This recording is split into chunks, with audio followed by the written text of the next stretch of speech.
Quickly current affairs programme में आप सभी का स्वागत है।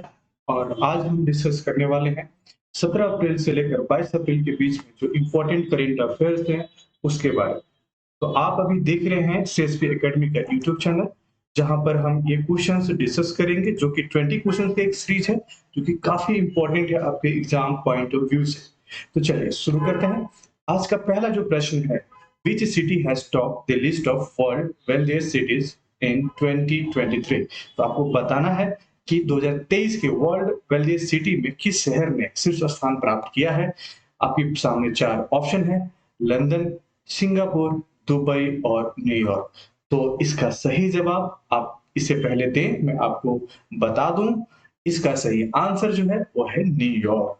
तो यहाँ पर एक रिपोर्ट जारी किया गया है लंदन बेस्ड कंसल्टेंसी है हेनले एंड पार्टनर्स के द्वारा, जहां पर बताया गया है कि जो न्यूयॉर्क सिटी है ये दुनिया का सबसे वेल्थिएस्ट सिटी है। जहां पे भारत के रैंक की बात करें तो 21st पोजीशन पर आपको मुंबई देखने को मिलेगा और 36 पर आपको दिल्ली देखने को मिलेगा। इंपॉर्टेंट एक पॉइंट और भी है कि नंबर ऑफ मिलेनियर्स और बिलेनियर्स, जो कि हमारे एग्जाम्स में नहीं पूछे जाएंगे, फिर भी जस्ट फॉर इंफॉर्मेशन, कि मुंबई में 59,400 मिलेनियर्स हैं, बिलेनियर्स 29, और वहीं दिल्ली की बात करें तो 30,200 और 16 आपको बिलेनियर्स मिलेंगे। न्यूयॉर्क सिटी में आप देखें तो 3,40,000 आपको मिलेनियर्स और 58 बिलेनियर्स मिलेंगे। यदि फर्स्ट सेकंड थर्ड की बात कर लिया जाए तो सबसे पहले न्यूयॉर्क सिटी, ठीक है, जो कि एक यूएसए का है सिटी है। टोक्यो, ठीक है, जो कि एक जापान का सिटी है, फर्स्ट एंड सेकंड पोजीशन पे है। और भारत का जो है पोजीशन 21st, मुंबई का, जो कि इकोनॉमिक सिटी भी है, इकोनॉमिक कैपिटल भी बोलते हैं हम इसे, ठीक है, आप याद रखिएगा। और दिल्ली को 36 याद रखिएगा। तो 21 और 36 आपको याद होनी चाहिए। तो चलिए अगले प्रश्न पे चलते हैं। आप हिंदी में भी इसे देख सकते हैं, जो हिंदी माध्यम के छात्र हैं उनके लिए भी है कि दुनिया में 2023 में दुनिया के सबसे अमीर शहरों की सूची में कौन सा शहर सबसे ऊपर है, सबसे शीर्ष पे है। तो हमने देखा न्यूयॉर्क सिटी जो है सबसे शीर्ष पे है। तो चलिए नेक्स्ट क्वेश्चन पे चलते हैं। Which tennis player has launched his autobiography Cross Court? तो आपको बताना है कि किस टेनिस खिलाड़ी ने क्रॉस कोर्ट नामक पुस्तक का विमोचन किया, जो कि उनका आत्मकथा है, ऑटोबायोग्राफी है। रमेश कृष्णन, बी है जयदीप मुखर्जी, सोमदेव देवर्मन, लिएंडर पेस। ठीक है, ये आपको टेनिस खिलाड़ी हैं। आपको बताना है कि ये क्रॉस कोर्ट ऑटोबायोग्राफी किनके द्वारा लॉन्च की गई है। तो ये है आपका सही जवाब, जयदीप मुखर्जी का। ठीक है, इसका आंसर होगा। आप इस बुक का कवर पेज देख सकते हैं, तो जयदीप मुखर्जी आप देखो। चलिए अगले प्रश्न पे चलते हैं। Who has been appointed as the chairman of National Technical Research Organization? आपको बताना है कि एनटीआरओ का चेयरमैन किसे नियुक्त किया गया है। यहाँ पर देखिए अरुण सिन्हा जी हैं, श्री अनिल कुमार लाहौत हैं, एस सोमनाथ है और एम पुरी बूच भी हैं। तो आप ये चार ऑप्शन हैं, चारों ऑप्शन में से बताएं कौन सा सही जवाब होगा। तो यहाँ पे सही आंसर इसका देखें तो अरुण सिन्हा जो है, अरुण सिन्हा को एनटीआरओ का चीफ यानी चेयरमैन नियुक्त किया गया है। अगर वही बात करें श्री अनिल कुमार लाहौट का, तो ये इंडियन रेलवे के ये सीईओ हैं एंड चेयरमैन है, चेयरमैन, ठीक है। अगर वही बात करें एस सोमनाथ का, तो ये इसरो के, इंडियन स्पेस रिसर्च ऑर्गेनाइजेशन, जो भारत का अंतरिक्ष संस्था है, उसके ये चेयरमैन है एस सोमनाथ। और मदावी पुरी बूच की बात करें तो ये सेबी के चेयरमैन है। तो एक प्रश्न से हमने चार चेयरमैन के बारे में जानकारी ले लिया। अरुण सिन्हा जी हैं एनटीआरओ को, जो अभी हाल ही में नियुक्त हुए हैं। श्री अनिल कुमार लाहौट ये इंडियन रेलवे के सीईओ एंड चेयरमैन है। एस सोमनाथ आपको इसरो के चेयरमैन है और मदावी पुरीबूच सेबी के चेयरमैन है। तो चलिए अगले प्रश्न पे चलते हैं। अगला प्रश्न है कि which state has set a target to become first in the country to have 100% EVs यानी electrical vehicles in its government departments by 2030। आपको बताना है कि किस राज्य ने 2023 तक अपने सरकारी विभागों में 100% ईवी रखने वाले देश का पहला राज्य बनने का लक्ष्य रखा गया है। तो इसका सही आंसर क्या होगा? 4 ऑप्शन है आपके सामने, उत्तर प्रदेश, बिहार, दिल्ली और तेलंगाना। तो इसका सही जो जवाब है, इसका आंसर होगा उत्तर प्रदेश। ठीक है, तो उत्तर प्रदेश ने अपने लिए टारगेट सेट किया है कि 2023 तक जितने भी सरकारी विभाग हैं, सारे विभाग की जो गाड़ियां होंगी वो इलेक्ट्रिकल व्हीकल्स होंगी, और उसके लिए विदाउट टेंडर देख रहे हैं कि दी Uttar Pradesh government has issued instructions to all the government departments to promote the uses of electrical vehicles by purchasing them on a nomination basis without tender। देखिए, tender का एक प्रक्रिया, एक सरकारी प्रक्रिया है जो कि काफी एक समय लेता है। उसको उसके बिना विदाउट टेंडर के बिना इस काम को, इस लक्ष्य को प्राप्त करने के लिए आदेश दिया गया है। ठीक है, तो ये कब तक का टारगेट है ये भी ध्यान रखिए, 2030 तक का टारगेट है, और ये किसने लिया है? उत्तर प्रदेश ने लिया है। आप कमेंट सेक्शन में बताएं कि इलेक्ट्रिक व्हीकल्स को अपनाने में बिहार का कौन सा रैंक है, समझे? तो आप कमेंट में जरूर इसका आंसर लिखें। चलिए, अगला जो प्रश्न है, who has become the first IAF Indian Air Force women officers to receive a gallantry award? आपको बताना है कि कौन है इन 4 ऑप्शन में से सारिजा धामी, दीपिका मिश्रा, अवनी चतुर्वेदी और खुशबू गुप्ता। ठीक है, आपको पहले IAF वुमेन ऑफिसर बताना है जिनको गैलेंट्री अवार्ड दिया गया है।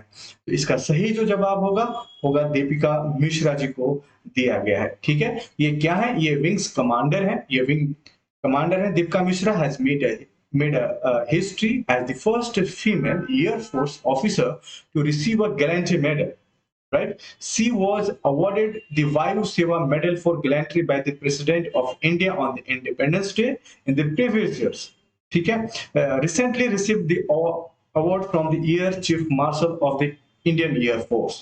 तो आप ध्यान रखिए, दीपिका मिश्रा काफी इंपॉर्टेंट हैं क्योंकि ये first female IAF woman officer हैं जिनको गैलेंट्री अवार्ड दिया गया, और जहां पे फर्स्ट की बात आए वो क्वेश्चंस हमारे एग्जाम पॉइंट ऑफ व्यू से काफी ज्यादा इंपॉर्टेंट हो जाते हैं। तो दीपिका मिश्रा जी को याद रखिए। और यहाँ पे अगर मैं बात करूं सलीजा धामी के बारे में बात करूं, तो ये फर्स्ट वुमन IAF ऑफिसर हैं जिनको परमानेंट कमीशन मिली थी, तो ये भी ध्यान रखिएगा।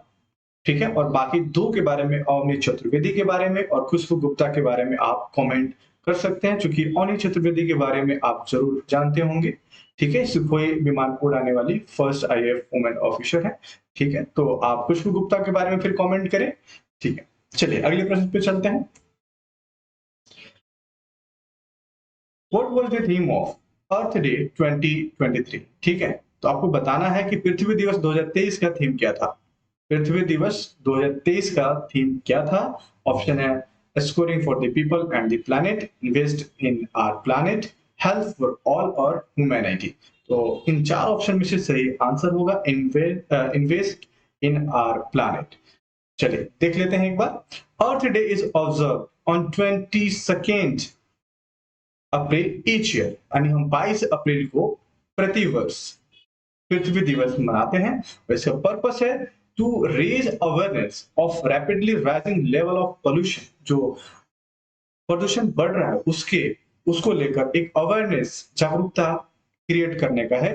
क्लाइमेट चेंज के बारे में, जलवायु परिवर्तन को लेकर है, और other circumstances that contribute to damaging the environment, और वो सभी circumstances जो कि हमारे वातावरण को नुकसान पहुंचा रहे हैं उनके बारे में जागरूक करना है लोगों को। इसलिए हम अर्थ डे 22 अप्रैल को प्रतिवर्ष सेलिब्रेट करते हैं। तो इस साल का क्या है theme? Invest in our planet. ठीक है, तो इस मोटो को याद रखिए, हमारे एग्जाम में जरूर पूछा जा सकता है। चलिए, आप हिंदी वाले स्टूडेंट्स हिंदी में क्वेश्चन को देख सकते हैं। ये PDF भी आपको टेलीग्राम पर मिल जाएगा, और इसके लिए जरूरी होगा कि कमेंट सेक्शन में जाएं। कमेंट सेक्शन में आपको टेलीग्राम का लिंक मिलेगा। जो स्टूडेंट अभी तक नहीं जुड़े हैं टेलीग्राम से, वो जुड़ सकते हैं। सिर्फ करेंट अफेयर्स के ही नहीं, जो हमारे टेस्ट सीरीज हैं उनके भी जो क्वेश्चन पेपर PDFs हैं वहीं से मिलेगा, जो नोट्स हैं वहीं से मिलेगा, जो यूट्यूब पे हमारे MCQs बेस्ड जो NCERT के सीरीज चल रहा है वो भी PDF वहीं से मिलेगा। तो टेलीग्राम लिंक पर जाकर आप यदि नहीं ज्वाइन किए हैं तो ज्वाइन जरूर कर लीजिएगा। चलिए अगले प्रश्न पे चलते हैं। अगला जो प्रश्न है, how many rupees coin was released on the occasion of मन की बात 100 एपिसोड। आपको बताना है कि 100वें एपिसोड में मन की बात का 100वें एपिसोड में कितने रुपए का कॉइन जारी किया गया है। तो इसका क्या सही आंसर होगा? इसका सही आंसर है, आपको 4 है ऑप्शन। पहले देखिए 100, 50, 1000 और 500, तो कितने रुपए के जारी किया गया? तो इसका सही आंसर होगा 100 रुपीज, यानी 100 रुपए का सिक्का जारी किया गया है। ठीक है, आप यहाँ पे ध्यान रखिएगा। उसके फीचर्स के बारे में आप यहाँ पे देख सकते हैं। सबसे पहले आप ये देखिए, the ministry of finance has issued an official notification stating that a new 100 rupees coin will be minted by the central government to commemorate the 100th edition of the radio program मन की बात with Prime Minister Narendra Modi. आपको पता है कि नरेंद्र मोदी जो हमारे प्रधानमंत्री हैं, उनके द्वारा मन की बात रेडियो पर एक प्रोग्राम आता है। इसमें क्या है, इसके फीचर्स में, the face of the coin will be features the land capital of the Ashoka pillar in the centre. तो अशोका पिलर आपको देखने को मिलेगा इस कॉइन में। The other face of the coin will bear the logo of the 100th episode of the मन की बात। दूसरे फेस की बात करें कॉइन के, तो वहां पे आपको सभी एपिसोड और मन की बात वगैरह लिखा हुआ मिलेगा। और logo will be consist of the image of the microphone with the sound waves. उसमें साउंड वेव्स आप देख सकते हैं, ये माइक्रोफोन है, मान लीजिए ऐसे साउंड वेव्स का आप देख सकते हो, ऐसे कुछ बना रहता है। और यहाँ पर है the year 2023 will be the written of the image of the microphone. और ये 2023 का साल भी उस माइक्रोफोन पर लिखा रहेगा। तो कुछ फीचर्स है, अगर आप चाहें तो इसे पढ़कर याद रख सके तो जरूर रखिएगा। मे भी शायद पूछ सके, क्योंकि एक बार ऐसे एग्जाम्स में प्रश्न पूछे गए हैं कि नोट पर जो सिंबल बना रहता है, तो पूछ लिया गया था। सपोज कि 100 रुपीज नोट पे किस इंपॉर्टेंट मोन्यूमेंट्स का सिंबल बना है, तो ऐसा आप याद रख सकते हैं। चूंकि मन की बात है, प्रधानमंत्री से जुड़ा है, तो बहुत इंपॉर्टेंट हमारे लिए हो जाता है। चलिए अगला प्रश्न पे चलते हैं। अगला प्रश्न है, which state government has announces of 4% reservation for दिव्यांग एम्प्लॉयज इन प्रमोशंस। ठीक है, आपको बताना है कि 4% का आरक्षण दिव्यांग एम्प्लॉयज को, देखिए किसको मिल रहा है? दिव्यांग एम्प्लॉयज को मिल रहा है। ठीक है, ये ऑलरेडी एम्प्लॉयड है, किस में मिल रहा है? प्रमोशन में मिल रहा है। किस स्टेट ने दिया है? तो आप देखिए ऑलरेडी यहाँ पे फोटो लगा, एकनाथ शिंदे जी हैं, जो कि महाराष्ट्र के सीएम हैं। ठीक है, महाराष्ट्र के सीएम है। ठीक, तो आंसर क्या हो जाएगा? महाराष्ट्र। चलिए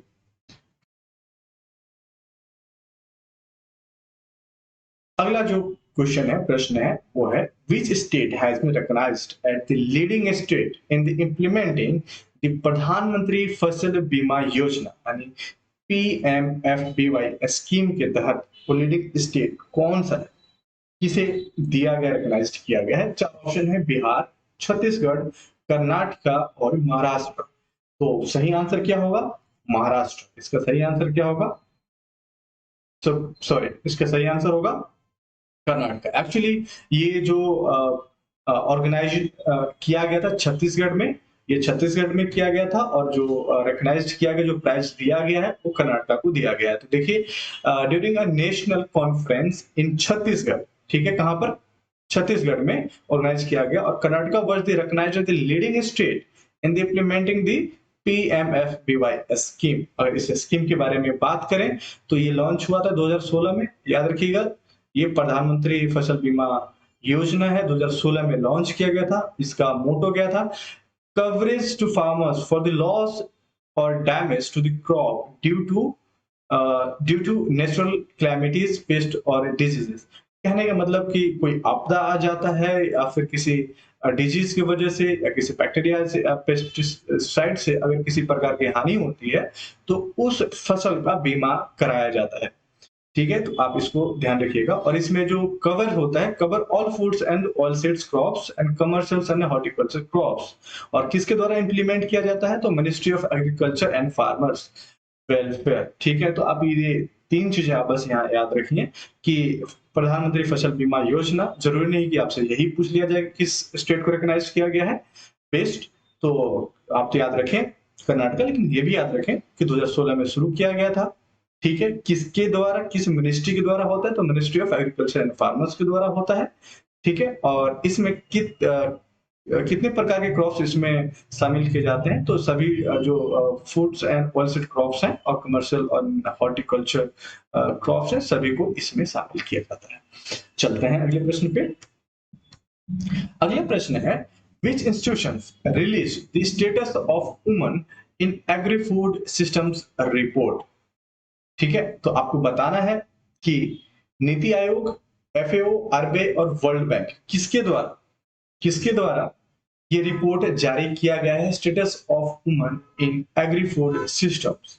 ये रिपोर्ट का नाम है, ठीक है, किस संस्था के द्वारा जारी किया गया है। यहाँ 4 संस्था का नाम है, वर्ल्ड बैंक, आरबीआई, एफएओ और नीति आयोग। तो इसका सही आंसर होगा एफएओ। तो देखिए, फूड एंड एग्रीकल्चर ऑर्गेनाइजेशन जो है, उसने ये रिपोर्ट जारी किया है और उस रिपोर्ट में कहा गया है कि both men and women world wide with 36% of working, देखिएगा यहाँ पे 36% ऑफ वर्किंग वुमेन और 38% of working men will employed in this sector. यानी एग्रीकल्चर सेक्टर में 36%, पूरे पूरे वर्ल्ड की बात हो रही है, वर्ल्ड वाइड की बात हो रही है, 36% वुमेन और 38% मेन एग्रीकल्चर सेक्टर में काम करते हैं। तो महिलाओं के देखिए सिर्फ 2%, यहाँ पर अगर आप देखेंगे सिर्फ 36 है वुमेन के लिए, ठीक है, 36 है वुमेन के लिए और मेल के लिए कितना है 30, सिर्फ 2% का डिफरेंस है। और ये क्या 2% में इंपॉर्टेंट ये है कि लैंड होल्डिंग है किनके पास ज्यादा है, तो आप देखेंगे कि मेन के पास लैंड होल्डिंग ज्यादा है, काफी ज्यादा है, ठीक है, फीमेल के पास नहीं होता। और उसी को यहाँ पर बताया गया कि 24% का जेंडर गैप देखने को मिलता है एग्रीकल्चर सेक्टर में। तो आप इस रिपोर्ट के बारे में बस ध्यान रखिए कि status of women in agri food systems report किसके द्वारा जारी किया गया है, एफएओ के द्वारा जारी किया गया है। चलिए नेक्स्ट है, विच country is the host of first ever, पहली बार ग्लोबल बुद्धिस्ट कॉन्फ्रेंस। ठीक है, किसके द्वारा ये आयोजित किया जा रहा है, तो इसका सही क्या जवाब होगा, इसका सही जवाब होगा इंडिया। ऐसे आपके सामने 4 ऑप्शन थे, आप इंडिया को ध्यान रखिएगा। और इंडिया के किस शहर में हो रहा है, तो ये दिल्ली में आपको देखने को मिलेगा। तो the first ever global Buddhist conference will be hosted by the India on April 20 और 21। और इस कॉन्फ्रेंस में आप देखेंगे प्रधानमंत्री नरेंद्र मोदी ने भी संबोधित किया था, ठीक है, इसलिए ये और इंपॉर्टेंट हो जाता है। और चूंकि आपको पता है कि इंडिया को लैंड ऑफ बुद्धास के नाम से जाना जाता है और यहाँ पे पहली बार ग्लोबल बुद्धिस्ट कॉन्फ्रेंस हो रहा है फर्स्ट एवर, तो आपको ये याद रखना होगा। चलिए अगले प्रश्न पे चलते हैं। अगला प्रश्न है कि what is the rank of India as per global unicorn index 2023। आपको बताना है कि ग्लोबल यूनिकॉर्न इंडेक्स 2023 के अनुसार भारत का कौन सा पोजीशन है।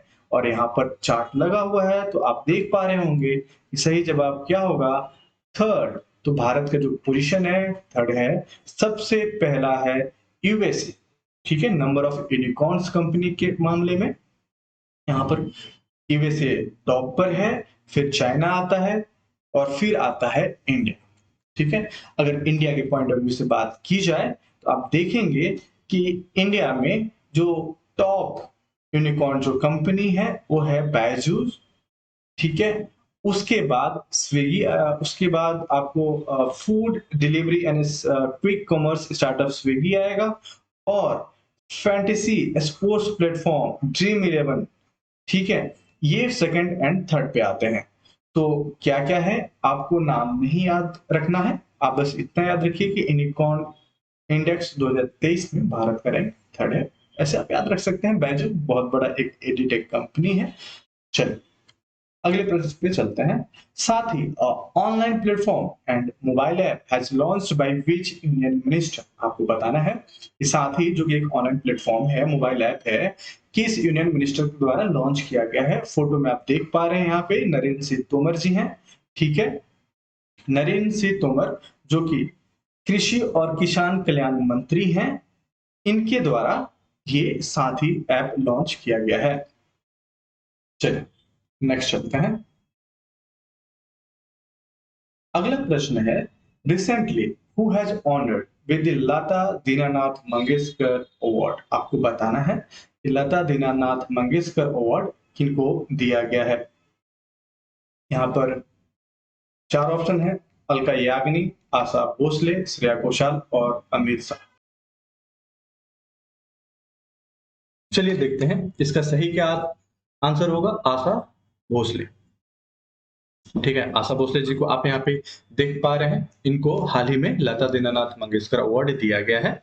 इससे पहले नरेंद्र मोदी जी को दिया गया था, जो कि फर्स्ट एवर पहली बार जब ये अवार्ड का गठन किया गया था तो एक पॉलिटिशियन को दिया गया, जो कि हमारे देश के प्रधानमंत्री नरेंद्र मोदी जी को दिया गया था। चलिए अगला प्रश्न है, Which is the first state who has adopted water budget to tackle problems of summer water shortage? तो आपको बताना है किस स्टेट के द्वारा वाटर बजट, ठीक है, जल बजट का एक कॉन्सेप्ट लेकर आया गया है। और उस कॉन्सेप्ट का क्या है कि tackle problem summer water shortage, तो गर्मियों में पानी की कमी होती है, उस प्रॉब्लम को टैकल किया जा सके, हैंडल किया जा सके।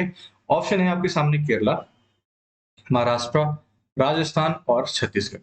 ठीक है, यहाँ पे सही आंसर क्या होगा? केरला। तो केरला ने एक वाटर बजट लेकर आया है और ये फर्स्ट एवर है, ये पहला स्टेट है जिसके द्वारा ये लेकर आया गया है। और यहाँ पर कुल देखेंगे 15 ब्लॉक्स के 94 ग्राम पंचायत इसके द्वारा कवर किया जाएगा। ठीक है, तो अगला जो प्रश्न है कि who wins Femina Miss India 2023? ठीक है, तो आपको बताना है कि फेमिना मिस इंडिया 2023 किसने जीता है, कौन बनी है। तो 4 ऑप्शन है, सिनी सदानंद सेठी, नंदिनी गुप्ता, श्रेया पूंजला और कैरोलिना बिलवॉस्का। तो यहाँ पे सही आंसर क्या हुआ? नंदिनी गुप्ता ने फेमिना मिस इंडिया 2023 से खिताब जीत लिया है। इससे पहले 2022 का आप देखेंगे तो ये थी सिनी सदानंद सेठी। ठीक है, तो ये 2022 की हैं और ये 2023 के रिसेंटली इन्होंने प्राइज जीता है। चलिए अगले प्रश्न पे चलते हैं। Who is the first who is the first Indian to win 4 medals at World Wrestling Championship? आपको बताना है कि वो पहला भारतीय कौन है जिसने 4 मेडल जीते हैं वर्ल्ड रेसलिंग चैंपियनशिप में। ठीक है, फिनिश फोगाट, बजरंग पूनिया, गीता फोगाट, बबीता कुमारी। तो जो फोटो देख रहे हैं ये कौन है? ये बजरंग पूनिया है, जिन्होंने 4 मेडल जीत लिए हैं वर्ल्ड रेसलिंग चैंपियनशिप में। और इन्होंने कब कब जीता है चलिए देख लेते हैं। ही ओन ब्रोंज इन 2013। ठीक है, 2013 में इन्होंने ब्रॉन्ज मेडल को जीता। सिल्वर मेडल उन्होंने 2018 को जीता और 2019 में इन्होंने ब्रॉन्ज मेडल जीता। और अभी हाल ही में उन्होंने एक और मेडल जीतकर ये इतिहास बना दिया है। और इनका जो recently bronze medal in the main 65 KG में, और उन्होंने हाल में ही कौन से मेडल जीते हैं? ब्रॉन्ज मेडल जीते हैं। कितने केजी में? 65 केजी में। ये हमसे नहीं पूछेंगे कि कितने केजी में, पर आप इतना जरूर याद रखिएगा कि इस बार जो उन्होंने खेले हैं ये 65 केजी में खेला है उन्होंने। और उन्होंने कौन सा मेडल जीता है रिसेंटली? ब्रॉन्ज। ठीक है, तो ब्रॉन्ज मेडल याद रखिएगा। और कुल कितने जीत लिए हैं? 4 मेडल जीत लिए हैं। ठीक है, चलिए चलते हैं अगले प्रश्न पे। As of 2022 which country is the largest bilateral lenders to Sri Lanka? आपको बताना है कि 2022 तक कौन सा देश श्रीलंका का सबसे बड़ा द्विपक्षीय ऋण दाता है। तो इसका सही आंसर क्या होगा? India, not China.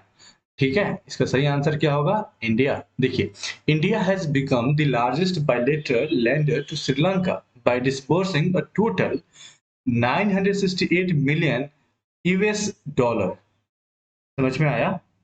तो आपको क्या याद रखना है? इंडिया याद रखना है। ठीक है, क्योंकि हमारा पड़ोसी देश है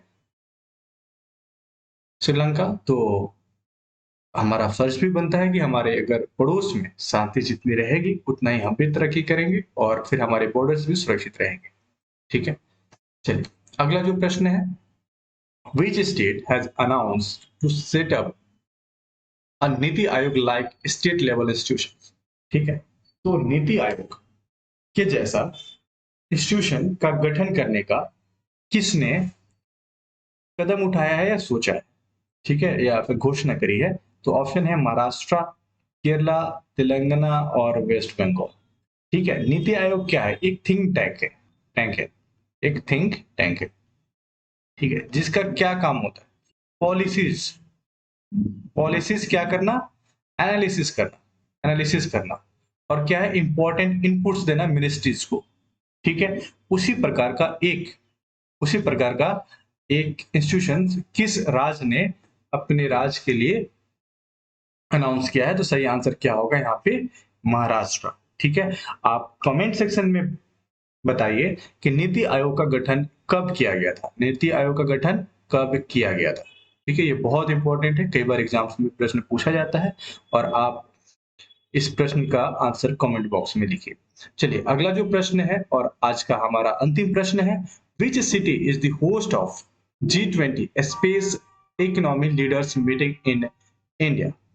आपको बताना है किस शहर, कौन सा शहर होस्ट कर रहा है G20 space economy leaders meeting, ठीक है। तो इसका जो सही जवाब क्या होगा, चलिए देखते हैं। यहाँ पे बेंगलुरु नहीं है, क्योंकि बेंगलुरु को आप समझते हैं आईटी सिटी के नाम से जाना जाता है, तो कहीं ना कहीं आप स्पेस और फिर आईटी नहीं।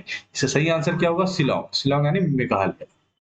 ये मेघालय के शिलोंग में G20 economic leaders meeting organised किया गया है अप्रैल मंथ में, और the meeting is being under India G20 presidency by the department of space government of India. तो जिस डिपार्टमेंट के अंतर्गत इस मीटिंग को ऑर्गेनाइज किया गया था वो था डिपार्टमेंट ऑफ स्पेस। और आपको पता है कि the Indian space research organisation and ISRO will be organise the precursors event of this meeting. तो हमारे लिए इंपॉर्टेंट क्या है? हमारे लिए इंपॉर्टेंट ये है कि space economics leaders meeting G20 का कहाँ पे कराया गया है? शिलोंग में कराया गया है, ठीक है। तो ये थे टॉप 20 वीकली करेंट अफेयर्स के क्वेश्चंस, जो कि आपके एग्जाम के पॉइंट ऑफ व्यू से काफी इंपॉर्टेंट है। तो मैं आपको बताऊं, डेली करेंट अफेयर्स का भी सीरीज बहुत ही जल्द आपको इस YouTube चैनल पर मिलेंगे, जो कि बीपीएससी और यूपीएससी के पॉइंट ऑफ व्यू से और वन डे एग्जाम्स जितने हैं सभी के लिए बहुत इंपॉर्टेंट होंगे। तो स्टूडेंट्स, जिन लोगों ने अभी तक इस चैनल को सब्सक्राइब नहीं किया है तो सब्सक्राइब कर लीजिए, और जिन लोगों ने नोटिफिकेशन नहीं मिलते वो बेल आइकन को प्रेस जरूर करिए, ताकि आपको क्लास नोटिफिकेशन मिलता रहे। और बाकी जो एनसीईआरटी के सीरीज हैं हमारे, वो ऑलरेडी 7:15 से हिस्ट्री का चल रहा है और 8:15 से आपको ज्योग्राफी का चल रहा है एनसीईआरटी सीरीज। आप उसको जरूर ज्वाइन करें, आपके एग्जाम के लिए बहुत इंपॉर्टेंट है, आपके मार्क्स को इंप्रूव करने में बहुत इंपॉर्टेंट है। और जो फैकल्टी के द्वारा ये क्वेश्चन जो डिस्कस किया जा रहा है काफी एक्सपीरियंस्ड है, ठीक है। तो बहुत बहुत धन्यवाद आप सभी का, आप लोगों ने इस वीडियो को अभी तक देखा, पूरा देखा। चलिए अगले वीडियो में बहुत ही जल्द मिलते हैं। धन्यवाद।